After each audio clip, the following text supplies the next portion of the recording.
Pertama, buka aplikasi XAMPP, Control Panel. Biasanya ikonnya ada di desktop. Setelah XAMPP terbuka, kita aktifkan Apps dan Miskel dengan cara klik tombol Start di masing-masing modul. Kalau sudah aktif, nanti warnanya berubah jadi hijau. Artinya server sudah berjalan. Setelah itu, kita buka Chrome. Ini adalah tampilan login saya.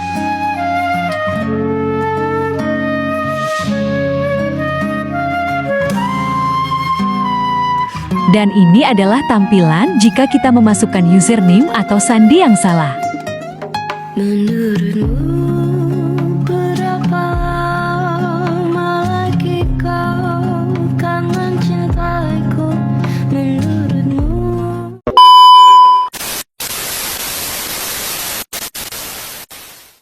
Pertama-tama kita buka dulu aplikasi Visual Studio Code.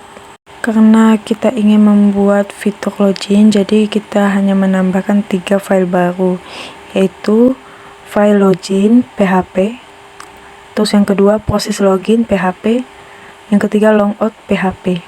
Setelah itu kita langsung saja kita buka dulu koneksi php.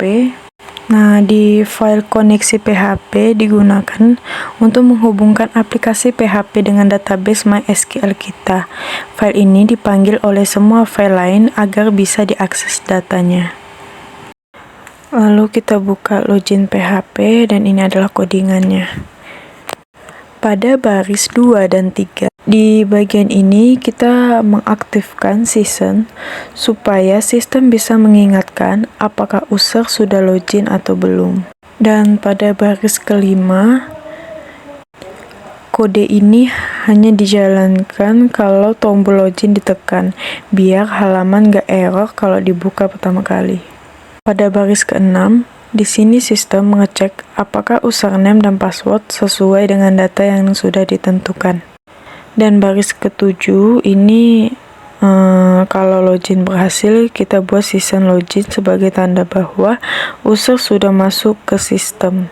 Dan pada baris 8 dan 9 ini user langsung masuk ke halaman utama, exit untuk menghentikan proses PHP. Dan pada baris ke-10 sampai 12 ini fungsinya kalau username atau password salah, sistem menyiapkan pesan error. Dan menampilkan pesan errornya itu terdapat pada slide 29 sampai 31. Pesan error ini akan muncul kalau login gagal.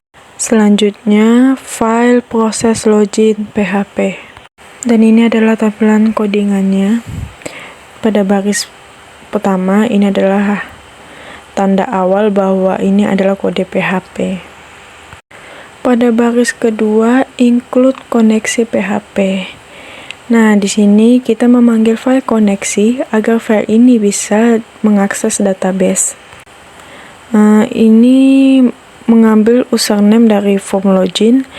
Data dikirimkan dari login PHP pakai method post.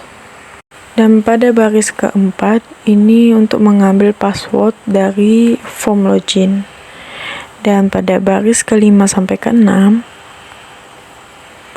ini adalah query yang digunakan untuk mencocokkan data login dengan data tabel user di database. Ini untuk mengecek apakah username ada di database dan passwordnya sudah sesuai. Dan pada baris ke-7 ini untuk mengambil hasil query. Kalau ada data, login benar. Kalau datanya kosong, login salah. Pada baris ke-8 fungsinya ini kalau ada data ditemukan di database. Kalau baris ke-9 ini untuk membuat status login digunakan untuk mengamankan halaman lain. Pada baris ke-10 fungsinya ini untuk menyimpan username yang sedang login dan bisa ditampilkan di halaman lain, misalnya kayak navbar. Terus di baris yang ke-11 ini fungsinya untuk jika login berhasil bisa masuk ke dalam halaman utama. Dan pada baris ke-12 dan 14 Dan pada baris 12-14 ini fungsinya jika username atau password salah akan muncul alter login gagal dan kembali ke halaman login. Jadi di file proses login PHP, kita ambil data username dan password dari form login. Lalu data tersebut kita cocokkan dengan database menggunakan query select. Jika data ditemukan, maka session login dibuat dan user diarahkan ke halaman utama. Jika tidak ditemukan, maka sistem akan menampilkan pesan login gagal. Dan ini adalah file logout PHP. Ketika logout ini ditekan, maka dia akan kembali ke login PHP.